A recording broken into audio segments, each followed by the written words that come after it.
பிறந்த நாடே சிறந்த கோயில், பேசும் மொழியே தெய்வம். இதை மறந்திடாமல் வாழ்ந்து வந்தால் கோபுரமாகும் கொள்கை. நான் உங்கள் வீட்டு பிள்ளை, இது ஊரறிந்த உண்மை. நான் செல்லுகின்ற பாதை பேரறிஞர் காட்டும் பாதை.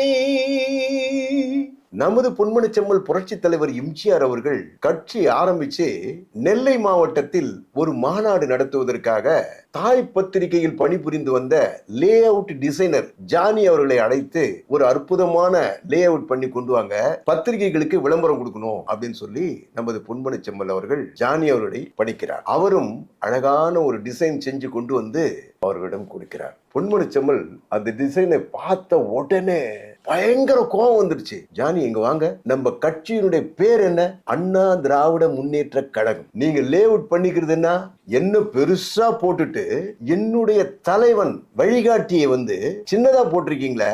எப்போதுமே அண்ணாவின் நாமம் போற்றப்பட வேண்டும், அவர்தான் எனது தெய்வம். அப்படி இருக்கும்போது நீங்க அண்ணாவினுடைய படத்தை தான் பெரியதாக போட வேண்டுமே தவிர என்னை நீங்கள் பெரியதாக போட வேண்டிய அவசியமே கிடையாது என்று சொன்னதோடு மட்டுமல்லாமல், இதை நீங்கள் மட்டுமல்ல கழக நிர்வாகிகளும் தொண்டர்களும் பின்பற்ற வேண்டும் என்று உறுதியாக தெரிவித்தார் என்பதுதான் வரலாற்று உண்மை.